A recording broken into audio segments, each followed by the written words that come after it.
pour ce micro.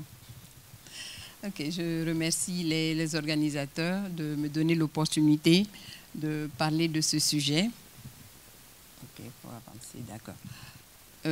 Alors, quand on m'a demandé de parler de l'intérêt de la méthode, et surtout l'impact de la méthode en Afrique subsaharienne, j'ai beaucoup réfléchi. Je me suis dit, c'est une méthode que nous venons de mettre en place dans nos pays, en dehors du Cameroun et du Sénégal qui ont commencé un peu plus tôt. Mais je dis, l'impact va être encore difficile à évaluer.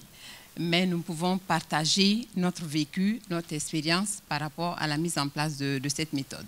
Donc, je n'ai pas pris les données de ces deux pays qui sont les précurseurs. J'ai pris les informations de deux petits pays qui sont le Mali et la Guinée pour pouvoir échanger sur ce thème.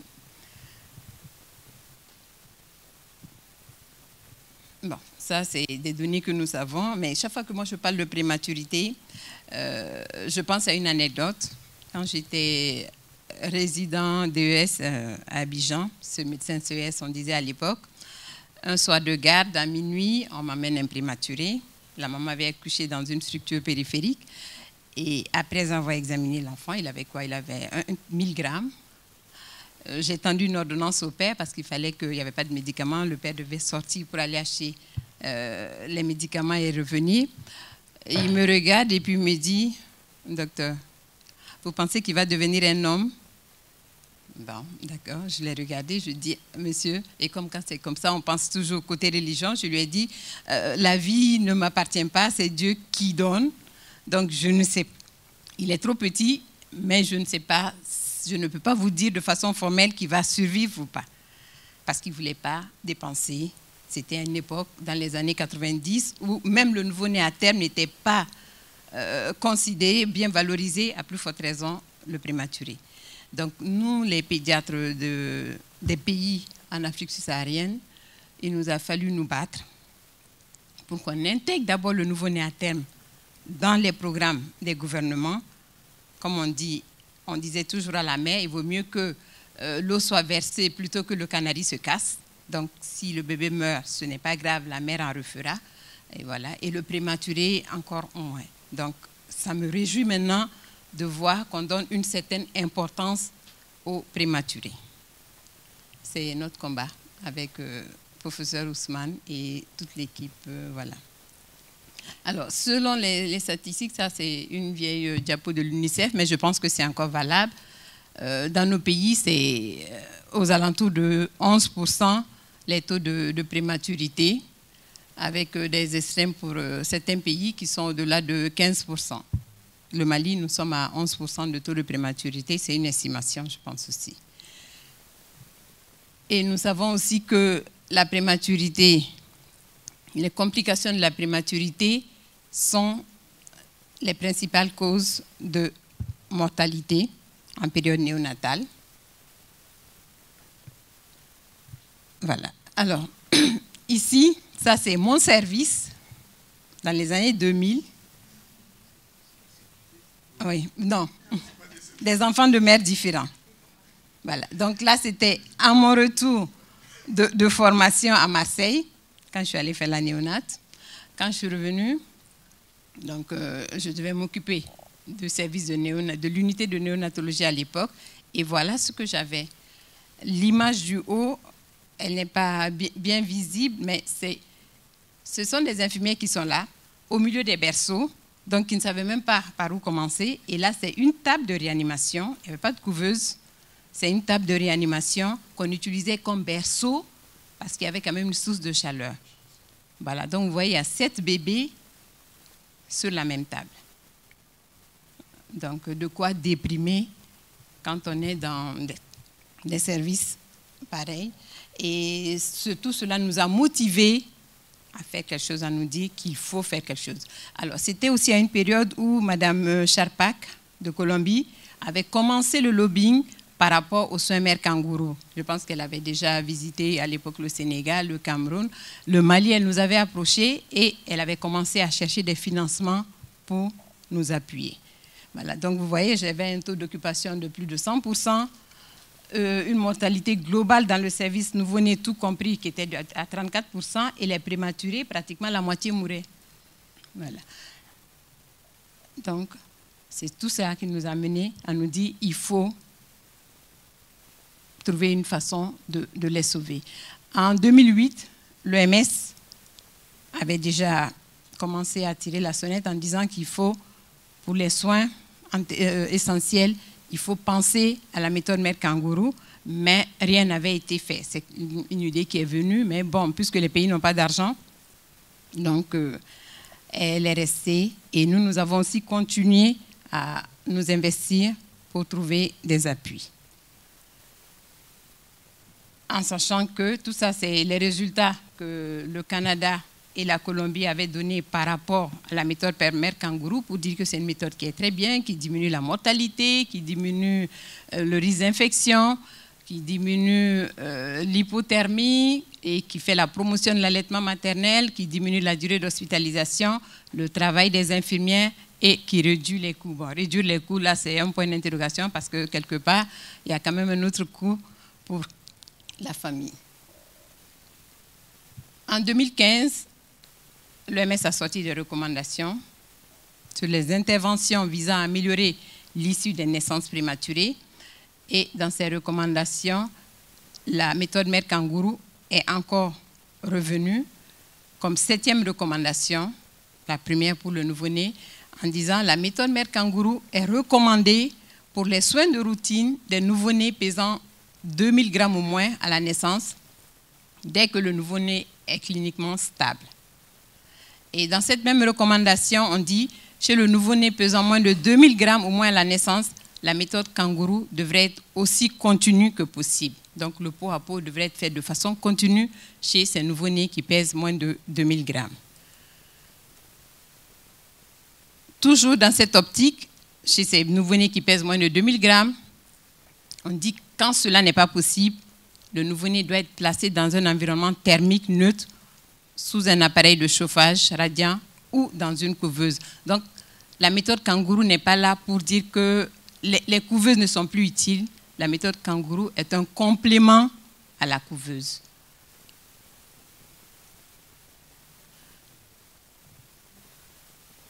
Il y a eu ce guide pratique qui a montré, de formation pour nous. Donc la méthode kangourou alternative à la couveuse, elle est disponible, elle n'a pas de coût, entre guillemets, et elle est réalisable quel que soit le niveau de soins. Que ce soit dans un hôpital tertiaire, que ce soit dans un hôpital secondaire, que ce soit à domicile, partout on peut faire la méthode mère kangourou. Je passe sur les avantages qui ont été montrés par les différentes études.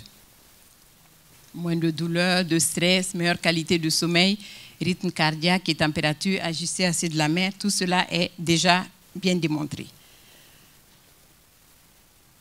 Alors, pour nous, qu'est-ce que c'est que cette méthode kangourou? Comment est-ce qu'on la met en place? Qu'est-ce qu'on entend par méthode mère kangourou? Parce que pour nous, ce n'est pas le simple fait de mettre pot à pot, c'est toute une technique. Nous avons des critères d'éligibilité pour l'enfant et des critères pour la famille. Pour l'enfant, le bébé doit être stable.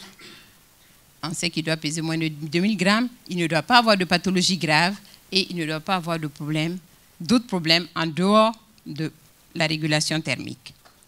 Cela est très important aussi. Pour la famille, nous demandons au moins 2 personnes, la mère plus une autre personne, parce que la mère peut se fatiguer de porter l'enfant sur sa poitrine toute la journée, 24 heures sur 24, sauf si elle doit aller aux toilettes. Cela est souvent difficile, donc nous demandons toujours une 2e personne. Il faut que la famille soit capable de comprendre la méthode, et ça a été un gros problème, particulièrement au Mali, où on a l'habitude de mettre les bébés au dos. Donc pour la famille, un bébé se met au dos, mais pas sur la poitrine. Donc là aussi, il fallait faire beaucoup de sensibilisation pour que cette mentalité puisse changer. Il faut une bonne hygiène corporelle. Il faut que la mère et celle qui va l'aider soient bien motivées et que le programme soit accepté et compris. Tant que nous n'avons pas tous ces éléments, nous ne commençons pas parce que ça va être un échec. Où est-ce qu'on fait la méthode? En salle de néonatologie, que nous appelons adaptation. en salle d'hospitalisation. Donc, cette méthode nous a permis d'avoir des unités d'hospitalisation mère nouveau-né pour qu'elle puisse faire le kangourou déjà à l'hôpital et en suivi ambulatoire. De quoi on a besoin? Seulement d'une balance, je vais dire, et du personnel. Voilà. Il faut une salle, il faut de l'eau parce qu'on a dit qu'il faut une bonne hygiène. Il faut un personnel, un pédiatre si c'est à l'hôpital, mais ailleurs c'est l'infirmière, la sage-femme qui font le kangourou. C'est quand il y a un problème qu'elle réfère l'enfant à un médecin. Le matériel, de quoi peser et mesurer l'enfant et de quoi prendre sa température. Le kit kangourou, il ne faut pas que l'enfant prenne froid. Le but même, c'est de le garder au chaud. Donc, c'est la bande lycra qui est la plus importante pour nous et il faut que la tête soit couverte quand il fait froid. En pratique, nous avons ces 3 étapes. Pendant que le bébé est encore dans la couveuse, si couveuse il y a, nous faisons l'éducation de la mère, de la famille. Nous commençons à faire le kangourou de façon intermittente, 2-3 heures dans la journée, en expliquant à la mère que quand on met l'enfant pendant 3 heures, l'enfant doit rester. Quand on met l'enfant sur sa poitrine, le cycle c'est 3 heures. Donc elle ne doit pas l'enlever avant 3 heures pour que l'enfant soit bien au chaud. Et à partir de là, actuellement, nous faisons une sortie pour les bébés. Je pense que certains vont hurler. Pour les bébés qui ont plus de 1250 grammes, à partir de là, s'ils sont stables, nous les faisons partir à la maison et ils reviennent tous les jours pour un suivi. Voilà, ce qui n'est pas possible dans d'autres situations. Donc cela dépend, que ce soit en hospitalisation kangourou ou selon le poids de l'enfant, selon les pays. Alors après cette étape, soit le bébé va à la maison, s'il remplit les critères pour partir à la maison, soit il est en hospitalisation kangourou et là, il est mis en position kangourou 24 heures sur 24. Et en ce moment aussi, on éduque la mère par rapport à la nutrition de l'enfant. Le bébé doit prendre 15 grammes par kilo par jour pendant cette période pour pouvoir sortir. Et ensuite, nous avons un suivi ambulatoire. Et ce suivi ambulatoire permet de suivre la croissance, les vaccinations, le développement, de faire des consultations de spécialistes, kinés. Tout cela, nous ne le faisions pas. Voilà. Donc maintenant, avec le programme Kangourou, nous avons vraiment bien organisé la consultation des prématurés et nous avons un bon suivi de ces prématurés. Et surtout la nutrition pour faire la promotion de l'allaitement maternel. Alors, la durée du suivi à l'hôpital, c'est de 12 à 18 mois en moyenne, mais dans les structures périphériques, la durée du suivi, c'est aux alentours de 6 mois, parce qu'il est beaucoup plus difficile de les fidéliser à ce niveau. Et nous, à l'hôpital, ça nous a été facile parce que cette visite de suivi est gratuite. Nous avons négocié avec la direction pour que la consultation des prématurés de suivi soit gratuite. Donc, ça nous a permis d'améliorer la qualité des soins, de bien communiquer avec les mères, de faire la promotion de l'allaitement, je l'ai dit, de faire des soins de développement parce qu'on apprend aux mères à masser le bébé. Donc, elles participent aux soins de ce petit prématuré. Au début, elle n'est pas très confiante, mais avant qu'elle ne sorte, elle prend plus d'assurance, elle s'occupe mieux de son petit bébé. Et l'équipe de Colombie a dit cette citation, c'est une méthode complexe, sous une apparence naturelle, qui transforme notre façon de prendre soin des nouveau-nés de petits poids de naissance. Ce n'est pas l'alternative du pauvre, c'est une intervention complémentaire, humaine, physiologique et émotionnellement appropriée aux soins du nouveau-né de petits poids de naissance. Et cette citation, je l'aime bien. Alors, au Mali, qu'est-ce que nous avons fait? Là, je vous fais l'économie de tout notre cheminement de 2002 pour avoir la première unité en 2008. Cela n'a pas été facile. Nous avons 2 méthodes de formation selon le niveau. La formation des hôpitaux et la formation des centres périphériques. La formation des hôpitaux, c'est une formation qui dure 15 jours. Cela se fait à l'hôpital de référence. Et c'est toujours une équipe de 2 personnes qui est formée, un médecin avec un infirmier ou une sage-femme. Une infirmière ou une sage-femme. Et c'est une formation à la fois théorique et pratique. Et nous avons, avec l'appui de Bogota, une plateforme e-learning, voilà, qui nous permet aussi de faire la formation continue. Et après la formation, 6 mois après la formation, nous évaluons l'équipe qui a été formée dans sa structure quand elle va démarrer les semelles kangourous et nous l'accréditons. Donc, ça nous permet de voir est-ce que cette formation a été bénéfique, est-ce que l'équipe reproduit ce qu'elle a appris. Et voilà, après la formation, ce matériel est donné, ordinateur, voilà, pour les mères. On aménage des salles pour les mères, on leur donne du petit matériel pour pouvoir commencer l'activité. Là, les hôpitaux qui n'avaient pas, qui avaient des problèmes d'eau courante au niveau de la pédiatrie, voilà, un système de cuve a été installé pour qu'ils aient de l'eau plus facilement. Maintenant, le volet communautaire, là, ce sont le premier niveau. Ce sont les médecins et des paramédicaux, sages-femmes, infirmières obstétriciennes, sont formés sur leur site pendant 5 jours. Et là, nous avons un module de formation que nous utilisons pour cela. Et nous avons essayé de donner des critères de prise en charge, autant au niveau de l'hôpital, nous prenons tout. Les hôpitaux de district, nous leur demandons de de nous référer les plus de 1500, les moins de 1200, et ils prennent entre 1200 et 1500. Et les centres communautaires, où nous avons surtout des sages-femmes, s'occupent des bébés de plus de 1500 grammes, qui n'ont pas de difficultés alimentaires, mais qui travaillent aussi vraiment de façon très rapprochée avec l'hôpital de district. Voilà, donc de la table de réanimation avec 6, nous avons une salle de 11 lits pour les mamans qui, voilà, qui font la méthode mère kangourou. Alors, là, ce sont des résultats de 2021 que nous montrons. À l'hôpital, nous avons en moyenne un service de néonat de 80 lits actuellement, 80 lits berceaux, avec une moyenne d'hospitalisation de 6000 hospitalisations par an. Et là, c'est l'admission 2021 au niveau de l'unité kangourou, les mères qui ont été hospitalisées avec leur bébé, 585. Dans tous les cas, puisque rien n'est fait avant qu'ils n'aillent au kangourou, la mortalité est toujours là. La mortalité diminue quand ils vont au kangourou, mais avant de passer au kangourou, c'est ceux qui survivent qui vont, voilà, au kangourou. Voilà, donc par rapport à l'âge gestationnel, ceux qui avaient moins de 30 semaines, 16%, moins de 1000 grammes, 7%, et par contre, de 2008 à maintenant, nous sommes passés à l'unité kangourou. Les décès, c'est surtout avant 40 semaines. Nous sommes passés de 6% à 1% de décès.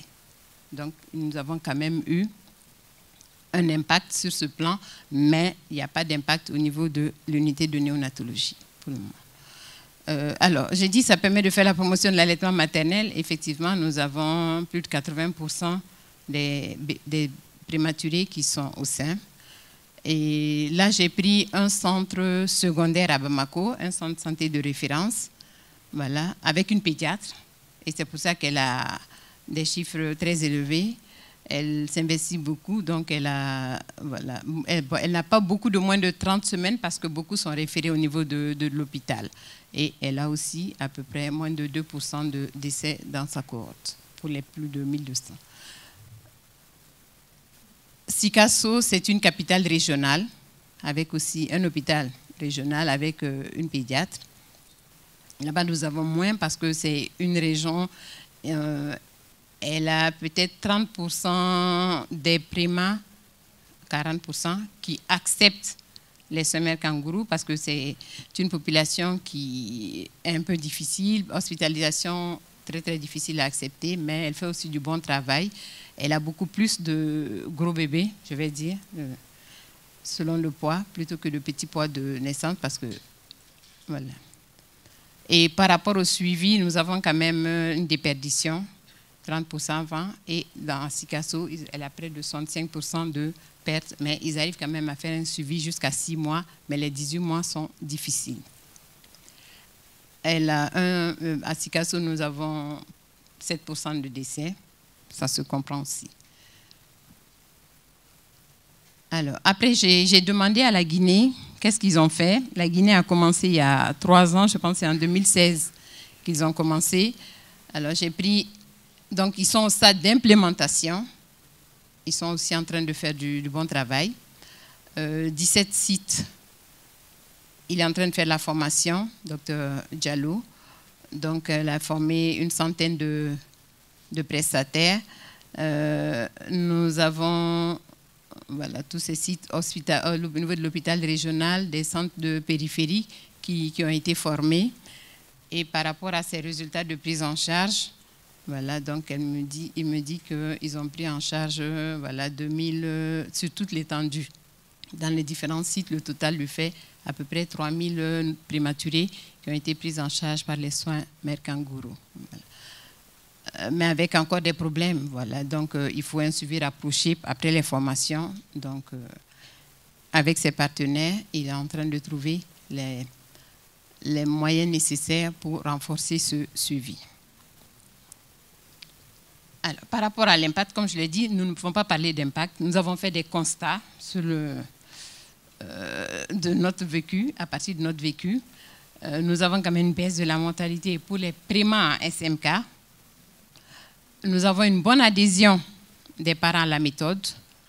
Ça réduit la durée des hospitalisations, effectivement. Ça améliore la communication avec les mères et ça nous a permis de mettre en place un bon système de suivi des prématurés. Et aussi, la mère récupère son rôle parce que le prématuré, c'est le personnel soignant qui fait tout. Là, la mère est impliquée. C'est elle qui fait le gavage de son enfant, même quand l'enfant est dans la poche, c'est elle qui fait le gavage, c'est elle qui fait la toilette, c'est elle qui le masse. Voilà, donc elle participe aux soins et cela renforce encore plus le lien avec son enfant. Après, j'ai essayé de regarder comme ça sur le net pour voir. Vous voyez, ça, c'est un article qui a été écrit sur une interview faite par le docteur Guifo, qui s'occupe des soins Mère Kangourou du programme du Cameroun, elle est pédiatre. Et le titre, c'était « Les bébés prématurés sauvés par la méthode Mère Kangourou ». Donc, et elle a dit dans l'interview que la mortalité était de 39% en 2000 et qu'elle est à 5% actuellement au niveau de l'hôpital La Kentini de Douala. Ensuite, le deuxième aussi, c'est un article dans un journal voilà, sur la Côte d'Ivoire. Là aussi, les bébés prémas sauvés par la méthode Mère Kangourou. Donc, ça veut dire que la population déjà adhère à cette méthode et qu'il y a une sensibilisation par rapport à cette méthode. Et au niveau de l'hôpital de Treichville, c'est l'UNICEF qui leur a permis de mettre en place un centre kangourou qui est devenu une référence. Voilà, donc où on sauve aussi actuellement des prématurés. Alors, là, la diapo est chargée, mais c'est pour raconter, je parlais de Sikasso tout à l'heure, là, j'ai trouvé sur le site de l'UNICEF, et on dit, quelques minutes après leur naissance, la sage-femme m'a expliqué qu'ils étaient nés avec un petit poids et qu'ils devaient être placés dans une machine. Raconte avec émotion Ina. Ina, c'est la maman. Elle est la maman de ces beaux bébés et qui sont nés avec un poids de 1500 et 1400 grammes. Et elle dit, à cet instant, je commençais à angoisser et à craindre le pire. Perdre mes jumeaux, comme cela a été le cas de leur grand frère, se souvient-elle. Le grand frère est décédé, donc elle avait la hantise, elle était angoissée. Et voilà, ils étaient à 8 mois de vie. Donc voilà, elle est rassurée. Et ça, j'ai trouvé que c'était magnifique. Voilà, j'ai voulu le partager avec vous. Voilà. Ah, qu'est-ce que j'ai fait? Bon, d'accord, c'est pas fini. Attends.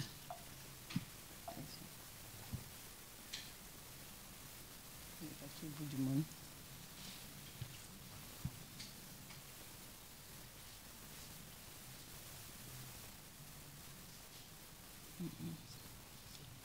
Non, c'est pas bon.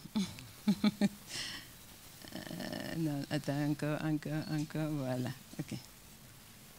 Voilà.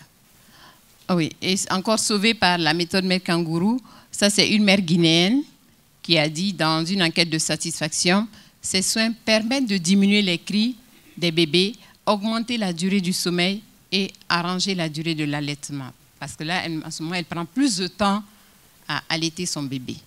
Et les deux photos en bas, c'est des primas de chez nous, une prima de chez nous. Là, c'est, voilà, elle avait quoi? C'est quand elle a commencé l'hospitalisation kangourou, au bout de 12 jours d'hospitalisation. C'était un bébé de 30 semaines, 13 hypotrophes, 800 grammes. Et voilà, donc là, elle a 2 ans. C'était la fin de son suivi, le jour où elle a fini le suivi au niveau de l'unité kangourou. Voilà, ça fait plaisir, ça fait beau. Et voilà, donc je dirais qu'on ne peut pas faire de comparaison. La méthode kangourou a sa place dans nos pays pauvres. Nous en avons besoin. Et elle coûte moins cher, on va dire, mais elle demande un grand investissement pour les parents. Et c'est sur ça que nous devons compter, parce que nous avons besoin de couveuses, oui, mais les couveuses sont difficiles à entretenir. Nous avons besoin de former notre personnel par rapport aux couveuses, et c'est surtout ça aussi qui est le plus important. Et je pense qu'avec cette méthode, déjà, si nous arrivons à sauver ceux qui survivent, nous avons franchi un grand pas. Et dans quelques années, peut-être nous serons comme les pays développés, nous pourrons sauver aussi ceux qui sont en couveuse et qui sont très très petits. Voilà, donc c'était notre expérience que je voulais partager. Comme je l'ai dit, ce n'est pas un impact, mais c'est vraiment notre vécu, ce que nous avons vécu par rapport à la mise en place des soins Mère Kangourou. Je vous remercie en disant merci à nos différents partenaires. Voilà.